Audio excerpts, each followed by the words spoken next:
Hello everyone. आज का हमारा टॉपिक है मिसकम्युनिकेशन एंड इट्स बैरियर्स। तो सबसे पहले मिसकम्युनिकेशन होता क्या है? What is miscommunication? मिसकम्युनिकेशन है ruined form of communication. Ruined form of communication मतलब कम्युनिकेशन का बिगड़ा हुआ रूप। कहने का मतलब है कि यहाँ पे एक्सचेंज ऑफ आइडिया हुआ है, इंफॉर्मेशन दो लोगों के बीच या दो से ज़्यादा लोगों के बीच एक्सचेंज की गई है, बातचीत की गई है, लेकिन जिस तरह से की जानी चाहिए थी, जो मीनिंग कन्वे होना चाहिए था, वो ना होते हुए कोई दूसरा ही मीनिंग श्रोता को पहुंच जाता है, उससे कुछ और समझ आ जाता है। इस चीज़ को हम मिसकम्युनिकेशन कहते हैं। और मिसकम्युनिकेशन किसी भी स्टेज पे हो सकता है। इसका कारण सेंडर की तरफ से भी हो सकता है और रिसीवर की तरफ से भी हो सकता है। यहाँ पे बेसिकली क्या है, जो मीनिंग था, जो मैसेज था, वो this message is lost on the way. मतलब some part of message is lost on the way, कि जो चीज़ हमें कन्वे करनी थी वो एग्जैक्टली कन्वे नहीं हुई, पूरी तरह से कन्वे नहीं हुई है। तो मिसकम्युनिकेशन के बहुत सारे कारण हैं, कुछ बैरियर्स हैं जिनकी वजह से मिसकम्युनिकेशन होता है। बैरियर्स मतलब कुछ अवरोध, कुछ रुकावटें। तो किस तरह की रुकावटें यहाँ पे आती हैं? सबसे पहला है problem in developing the message. कहने का मतलब है कि जो सेंडर है, जो स्पीकर है, वो मैसेज डेवलप नहीं कर पा रहा, वो मैसेज को तैयार नहीं कर पा रहा, उसके पास सब्जेक्ट मैटर प्रॉपर नहीं है, उसको ये ठीक तरह से नहीं पता कि किस बारे में उसे बात करनी है। यहाँ पे वो अपने जो उसका टॉपिक है, जिसके बारे में उसको बोलना है, उसके साथ वो फेमिलियर नहीं है, उसके बारे में वो ज़्यादा जानता नहीं है। दूसरा है difficulty in expressing the ideas. कहने का मतलब है कि जो सेंडर है उसको लिखने में या बोलने में किसी प्रकार की कोई समस्या है, वो अपनी बातों को ठीक ढंग से कह नहीं पाता, लिख नहीं पाता, या दूसरे किसी व्यक्ति को समझा नहीं पाता, या उसकी वोकैबलरी जो है, उसका जो शब्दकोश है वो लिमिटेड है, उसके पास बहुत ज़्यादा उस लैंग्वेज की नॉलेज नहीं है, वो उस भाषा के ग्रामर, उसके पंक्चुएशन, उसके स्टाइल के बारे में अनसर्टेन है। तो ये भी एक कारण मिसकम्युनिकेशन का हो सकता है। और the person is frightened by the idea of writing something. कहने का मतलब है कि वो उस टॉपिक के बारे में लिखने में भी कंफर्टेबल नहीं है। अगला पॉइंट कहता है कि problem in transmitting the message. मतलब यहाँ पे क्या है कि कोई टेक्निकल फॉल्ट हुआ है। मतलब हो सकता है कि जो सेंडर और रिसीवर हैं, दोनों ने फ़ोन पे बात की, सेंडर ने मैसेज भेजना चाहा, लेकिन जो रिसीवर था उसके वहाँ पे नेटवर्क नहीं था, या तो सेंडर की तरफ से ही नेटवर्क की समस्या हुई। तो ये भी एक कारण हो सकता है। या अगर उसने लिख के मैसेज दिया तो जो कॉपी थी वो लेजिबल नहीं थी, इट वॉज नॉट रीडेबल, और द पेपर वॉज सोइल्ड। पेपर ठीक नहीं था, उसकी क्वालिटी अच्छी नहीं थी, डिस्टोर्ट हो गया, डैमेज हो गया, या पेन का इंक फैल गया, या कुछ भी, या वो अपना ठीक तरह से अपना मैसेज नहीं लिख पाया। या फिर क्या था कि अगर उसने रिकॉर्डेड मैसेज दिया तो उसकी वॉइस क्लियर नहीं थी, या डिम वॉइस थी, या ब्लर्ड वॉइस थी। So these type of reasons they fall into it. Next क्या है कि problems in receiving the message. अब रिसीव मैसेज कौन कर रहा है? रिसीवर। तो रिसीव करने में प्रॉब्लम किसको आएगी? रिसीवर को। किस तरह की समस्या आ सकती है कि उसके वहाँ पे कोई डिस्ट्रैक्शन है। डिस्ट्रैक्शन है मतलब बैकग्राउंड में कोई आवाज़ें हैं, या फिर वो ठीक ढंग से देख नहीं पा रहा है, प्रॉपर लाइटिंग नहीं है, या फिर कोई और इस तरह की समस्या है, या कोई और इरिटेटिंग कंडीशन है। मतलब वो एक कंफर्टेबल तरीके से नहीं बैठा हुआ है। और यहाँ पे उसकी हेल्थ का बैरियर भी हो सकता है। हेल्थ का बैरियर आप बोलेंगे किस तरह से? वो इस तरह से कि उसकी तबीयत ही ठीक नहीं है, वो कंसंट्रेट नहीं कर पा रहा है मैसेज पे, फिजिकली उसकी बॉडी उसको सपोर्ट नहीं कर रही है towards giving attention to the message. In this case also there is a great chance of miscommunication. Now next point is कि problem in interpreting the message. अब मैसेज इंटरप्रेट किसको करना है? इंटरप्रेट करना है रिसीवर को. तो रिसीवर और सेंडर जो हैं दोनों अलग अलग बैकग्राउंड से आते हैं, तो ऐसे में कहने वाले का भाव अलग हो सकता है और सुनने वाले का भाव अलग हो सकता है, और बहुत चांसेस यहाँ पे रहते हैं मिसकम्युनिकेशन होने के. अब अगला पॉइंट कहता है कि differences between sender and receiver. यहाँ पे क्या है, सेंडर और रिसीवर में डिफरेंस है, मतलब वो एक दूसरे के रूबरू नहीं है. हो सकता है कि वो एक दूसरे से डिस्टेंस पे हैं, या हो सकता है कि यहाँ पे क्या है कि the parties are separated by age और सेपरेटेड बाय स्टेटस और separated by understanding. So these differences they make communication very difficult and thereby lead to miscommunication. Now miscommunication happens because of barriers, as I told you earlier. So barriers are of many types. Here we will be mainly studying 5 types of barriers. यहाँ पे 5 तरह के barriers हम पढ़ेंगे. सबसे पहला है semantic barrier. अब semantic barrier क्या होता है? semantic का मतलब है स्टडी ऑफ वर्ड्स और स्टडी ऑफ लैंग्वेज. तो यहाँ पे बेसिकली क्या है कि जो लैंग्वेज है वो क्लियर ही नहीं है. लैंग्वेज कैसे क्लियर नहीं है? कि भाषा इस तरह की है जो रिसीवर समझ नहीं पाता है. तो ऐसे में ये क्या है? सिमेंटिक बैरियर है. या फिर फॉल्टी ट्रांसलेशन. जिसने मैसेज को रिसीव किया, सुपीरियर और सबऑर्डिनेट, सपोज अगर उन दोनों में कम्युनिकेशन हुआ, तो ऐसे में क्या हुआ कि translation according to the level of understanding नहीं हुआ. मतलब सुपीरियर ने जब मैसेज दिया तो वो इस तरह से नहीं दिया कि उसके सबऑर्डिनेट को वो समझ आ जाए. उसने उसको इजी लैंग्वेज में या इजी तरीके से ब्रेक डाउन नहीं किया. या यहाँ पे क्या है कि अनक्लैरिफाइड अजम्पशन है. मतलब कई बार क्या होता है, जो सेंडर है वो ऐसा मान के चलता है कि रिसीवर को किसी चीज़ की नॉलेज बिफोर हैंड है, और वो उस नॉलेज का को आधार बनाते हुए आगे उसे फर्दर कुछ मैसेज दे देता है, जबकि ऐसा ज़रूरी नहीं कि रिसीवर को उस चीज़ के बारे में पता हो. तो यहाँ पे कुछ अजम्पशन थी, कुछ ऐसा था जो सेंडर मान के चल रहा था, लेकिन वो सच नहीं था. तो यहाँ पे उसकी ये अवधारणा थी. This was his assumption which was not even clear, because of which miscommunication has happened. Next is use of technical language. अब क्या होता है कि हर एक फील्ड में, हर फील्ड की अलग अलग तरह की टेक्निकलिटी है, अलग अलग तरह के जार्गन्स हैं. तो ऐसे में वो टेक्निकलिटी को उस फील्ड का पर्सन तो समझ लेगा, लेकिन अगर कोई दूसरे बैकग्राउंड से है तो वो नहीं समझ पाएगा. सपोज़ अगर एक डॉक्टर लेमन को, एक नॉर्मल पर्सन को डॉक्टर्स की लैंग्वेज में, मेडिकल लैंग्वेज में कुछ बताता है, कोई दवाई बताता है या कोई बीमारी बताता है, तो पेशेंट नहीं समझ पाएगा अनलेस वो पेशेंट को उस चीज़ को एक्सप्लेन कर दे. या कोई इंजीनियर है तो अगर वो वहाँ पे जार्गन्स यूज़ करेगा तो दूसरा व्यक्ति उसको नहीं समझ पाएगा.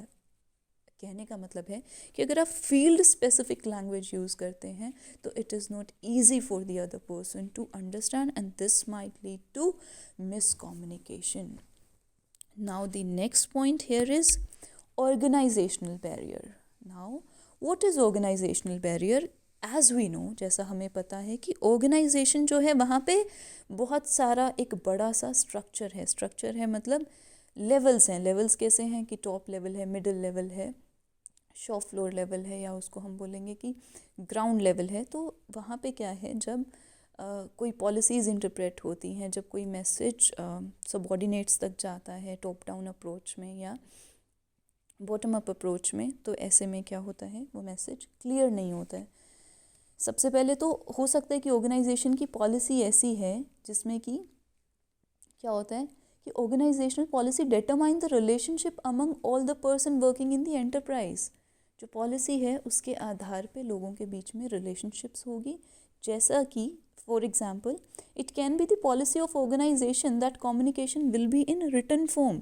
अब किसी ऑर्गेनाइजेशन में अगर ऐसा कहा गया कि सिर्फ लिखित रूप में ही आप बात करेंगे, तो ऐसे में हमेशा संभव नहीं होगा हर किसी के लिए कि वो ओरल कम्युनिकेशन को यूज़ ही ना करें, सिर्फ रिटन को यूज़ करते हुए बहुत ज़्यादा यहाँ पे चांसेस रहते हैं मिसकम्युनिकेशन के। उसके बाद है कि ऑर्गेनाइजेशनल रूल्स। रूल्स मतलब संस्था के कुछ ऐसे रूल्स हैं जिनकी वजह से क्या है कि ठीक ढंग से कम्युनिकेशन नहीं हो पाती है। ऐसे कोई उन्होंने स्ट्रिक्ट रूल्स बनाए हुए हैं, स्ट्रिंजेंट रूल्स बनाए हुए हैं जो कि कम्युनिकेशन में बाधा उत्पन्न कर रहे हैं। उसके बाद है स्टेटस रिलेशनशिप, मतलब कि जो एम्प्लॉयज़ हैं उन सबको अलग अलग लेवल के आधार पे कैटेगरीज में डाल दिया, और अब इससे क्या होगा कि वो खुल के समान रूप से बात नहीं कर पाएंगे। यहाँ पे क्या होगा, यहाँ पे कम्युनिकेशन जो है वो मूव करेगी फ्रॉम बॉटम टू टॉप और top to bottom. When a lower level employee has to send his message to a superior at top level, there is a fear in his mind that the communication may be faulty, because of which he won't be able to express himself openly. Now, next point says less organizational facilities. मतलब क्या है कि sufficient stationery नहीं है, लिखना चाहो तो आपको पेन नहीं है, फ़ोन पे बात करना चाहो तो फ़ोन की अवेलेबिलिटी नहीं है, कोई ट्रांसलेटर नहीं है, और क्या है कि ऑर्गेनाइजेशन ने कम्युनिकेशन के लिए प्रॉपर मीडियम ही प्रोवाइड नहीं किए हैं, तो इसकी वजह से भी मिसकम्युनिकेशन हो सकता है। नेक्स्ट है पर्सनल बैरियर। पर्सनल बैरियर क्या है कि ये सेंडर और रिसीवर से दो व्यक्तियों से जुड़ा हुआ है। तो व्यक्तियों में क्या क्या क्या यहाँ पे हो सकता है कि एक तो जो सुपीरियर है उसका एटीट्यूड ठीक नहीं है। एटीट्यूड ठीक नहीं है मतलब क्या है कि वो सुनना ही नहीं चाहता किसी की बात को, उसने ऐसा डिसाइड कर लिया है कि वो सुनेगा ही नहीं, तो ऐसे में कम्युनिकेशन नहीं हो पाएगा। यहाँ पे वो फ्लेक्सिबल नहीं है। या नेक्स्ट है फियर ऑफ पोजीशन। यहाँ पे क्या है कि फियर ऑफ पोजीशन, हर किसी को डर है अपनी जॉब को खोने का, अपने पोजीशन को खोने का, तो बहुत सारे आइडियाज़ वो अपने आगे पास ऑन ही नहीं करेंगे इस डर से कि कहीं अगर ये गलत हुए तो इसका उनको किसी न किसी रूप से लॉस या कोई खामियाजा भुगतना पड़ेगा। नेक्स्ट है इंसिस्टेंस ऑन प्रॉपर चैनल। अब बहुत सारी ऑर्गेनाइजेशंस में ऐसा होता है कि जो एम्प्लॉयज़ हैं वो अपने इमीडिएट सुपीरियर को ही रिपोर्ट करते हैं, वो एक चैनल के थ्रू ही बातचीत करते हैं। ऐसे में क्या होता है, irregularities होती हैं। Sometimes it is not possible to follow proper channel of communication, particularly when the work has got to be done quickly. In this case also there is a great chance of miscommunication. Now shortage of time. If there is shortage of time, अगर समय की कमी है और काम बहुत ज़्यादा है, तो ऐसे में कम्युनिकेशन पे ज़्यादा ध्यान नहीं दिया जाएगा। बहुत बार मैसेज कुछ होगा लेकिन समझा कुछ और जाएगा। या फिर लैक ऑफ अटेंशन, सुनने वाले ने ध्यान नहीं दिया, बोलने वाले ने ध्यान नहीं दिया, बोलने वाले ने कहना कुछ था लेकिन उसके मुंह से कुछ और निकल गया, या सुनने वाले का ध्यान कहीं और था। ऐसे में भी बहुत ज़्यादा चांस है कि मिसकम्युनिकेशन हो जाएगा। और अब क्या है कि अनविलिंगनेस टू कम्युनिकेट, लोग आपस में बात ही नहीं करना चाहते। Subordinates do not want to send any information to their superiors or vice versa. When the subordinates feel that the information is of negative nature and will adversely affect them, ऐसे में no effort is made to pass that information on. Next है lack of proper incentive. जब कोई incentives नहीं है, अगर कोई hard work कर रहा है या फिर कोई कम्युनिकेट करने में एफ़र्ट ले रहा है, तो ऐसे में कोई इंसेंटिव नहीं है, तो क्या होगा, लोग कम्युनिकेशन पे ज़्यादा मतलब इन्फॉर्मेशन पास ऑन करने पे, प्रॉपर इन्फॉर्मेशन पास ऑन करने पे ज़्यादा ध्यान नहीं देंगे। नेक्स्ट है इमोशनल बैरियर। इमोशनल बैरियर क्या होता है, mental condition of both the parties. अगर मेंटली दोनों ठीक हैं, इमोशनली दोनों ठीक हैं, तो ऐसे में मैसेज प्रॉपरली पास ऑन हो जाएगा, अदरवाइज़ नहीं होगा। अगर इमोशनली वो लोग डिस्टर्ब्ड हैं, अगर emotionally they are not in a good state of mind, they are not gonna be able to talk properly. ऐसे में क्या होता है, सबसे पहले प्रीमेच्योर इवैल्यूएशन। थोड़ा सा मैसेज सुन रहे हैं और पूरा मैसेज खुद से सोच रहे हैं तो क्या होगा, यहाँ पे बहुत ज़्यादा चांस है कि मिसकम्युनिकेशन हो जाएगा। आप थोड़ा सा सुन के अगर ये सोचोगे कि मुझे इस बारे में पता है, हो सकता है कि जो सेंडर है, जो स्पीकर है, वो कुछ और कहना चाह रहा था, लेकिन आपने अपने माइंड में पहले से बना लिया कि नहीं जी ये तो सारी जानकारी मुझे है, तो ऐसे में मिसकम्युनिकेशन हो जाएगा। सेकंड है इमोशनल एटीट्यूड। अगर आप बहुत जल्दी इमोशनल होते हैं, आप कोई भी बात सुन के अपना बैलेंस खो देते हैं, तो आप जब भी कोई संवेदनशील मैसेज आपको मिलता है तो ऐसे में आप मिसकम्युनिकेशन का यहाँ पे ज़रिया बन सकते हैं, मिसकम्युनिकेशन का शिकार आप बन सकते हैं। If a superior happens to get agitated quickly, किसी को अगर गुस्सा जल्दी आता है तो ऐसे में कम्युनिकेशन कितनी भी ऑथेंटिक हो नहीं रह पाएगी, कोई ना कोई एजिटेटेड हो जाएगा, they won't be able to talk properly. उसके बाद है पुअर रिटेंशन ऑफ इंफॉर्मेशन, मतलब जो कुछ भी आपको बताया गया वो आपको याद नहीं रहता, तो ऐसे में आप प्रॉपर जो लॉजिकल इन्फॉर्मेशन है वो पास ऑन नहीं कर पाएंगे, आप उसको अपने आप से फिल करेंगे, मतलब जो इन्फॉर्मेशन देनी थी, जो मैसेज कहना था, वो ना कहते हुए आप कुछ और कह देंगे क्योंकि आपको याद ही नहीं रहा कि आपको किस बारे में बात करनी थी। नेक्स्ट कहता है ईगोटिज्म। ईगोटिज्म का मतलब है कि सेल्फ सेंटर्ड पर्सन है और वो सोचता है कि उसी का जो आइडिया है, उसी की जो सोच है वो ठीक है, बाकी लोग गलत कह रहे हैं तो वो बाकियों पे ध्यान ही नहीं देगा। अब नेक्स्ट जो आता है वो है फिज़िकल बैरियर। फिज़िकल बैरियर क्या है, फिज़िकल कंडीशंस ठीक नहीं हैं, उसकी वजह से जो बैरियर यहाँ पे क्रिएट हुआ। उसके बाद है हाउ टू इम्प्रूव कम्युनिकेशन। तो कम्युनिकेशन इम्प्रूव करना है तो सिंपल है, आप क्या करिए, आप बैरियर्स को रिमूव कर दीजिए, सारे जो बीच में बाधाएं हैं उन्हें आप हटा दीजिए। तो इसका पहला पॉइंट क्या कहता है कि think about purpose in audience. सबसे पहले आपको क्लियर होना चाहिए कि आपका गोल क्या है कम्युनिकेशन का, आप क्यों कम्युनिकेट कर रहे हो। आप ऐसे वर्ड्स चूज़ करिए जिससे कि आपकी जो ऑडियंस है कंफर्टेबली उसको सुन पाए।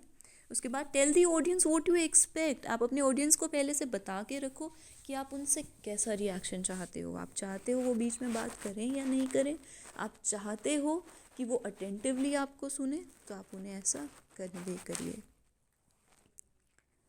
उसके बाद है use of easy language. Language आप ऐसी यूज़ करो जो आपके ऑडियंस समझ सकते हैं।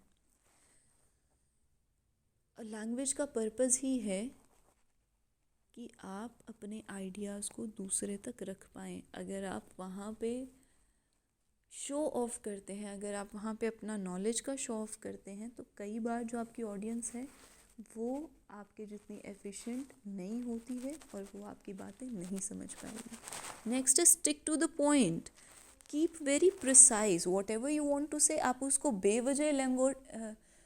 बेवजह आप उसे एलेबोरेट नहीं करते रहिए, ऐसे में बहुत ज़्यादा चांस है कि आपकी ऑडियंस बोर हो जाएगी और वहाँ पे there is a great chance of miscommunication because they won't listen to whatever you're saying. Then stick to the point as we've already discussed it. Next, connect new information to existing ideas, and this is a great concept of learning. अब जो भी कुछ नया सुन रहे हैं उसको आप अपनी previous knowledge के साथ connect कीजिए, ऐसे में आप ज़्यादा बेहतर रूप से उसे समझ पाएंगे और मिसकम्युनिकेशन के चांसेस यहाँ पे घट जाएंगे। एम्फसाइज एंड रिव्यू की पॉइंट्स। जो भी ज़रूरी बातें की गई हैं, जो भी ज़रूरी पॉइंट्स डिस्कस किए गए हैं, उनको एम्फसाइज करिए, उनको हाईलाइट करिए, उनको अंडरस्कोर करिए और उनको बार बार डिस्कस करिए सो दैट जो मेन पॉइंट्स हैं, जो मेन सब्जेक्ट मैटर है वो लूज़ नहीं हो। उसके बाद मिनिमाइज़ नॉइस। मिनिमाइज़ नॉइस कहने का मतलब क्या है कि आसपास जो भी नॉइसेस हैं सेंडर के पार्ट पे, रिसीवर के पार्ट पे, आप उन्हें कम कर दीजिए, उनको ख़त्म कर दीजिए। ऐसे में क्या होगा, आप अपने मैसेज पे ज़्यादा ध्यान दे पाएंगे। फिर है फिजिकली अपीलिंग रिटन डॉक्यूमेंट। अगर आप रिटन मैसेज दे रहे हैं तो आपका जो रिटन डॉक्यूमेंट है that should be appealing. Appealing means what, that it should be clean, that it should be readable. उसके बाद क्या है, एलिमिनेट एनवायरमेंटल कंपटीशन। कहने का मतलब है अगर कोई एनवायरमेंटल डिफ़िकल्टीज़ हैं आप उन्हें क्या करिए, उनको हटा दीजिए। Facilitate feedback. आप अपने ऑडियंस को चांस दीजिए कि वो आपको बता पाएँ कि उन्हें समझ आया या नहीं आया, वो उस पर रिएक्ट कर पाएँ। Thank you.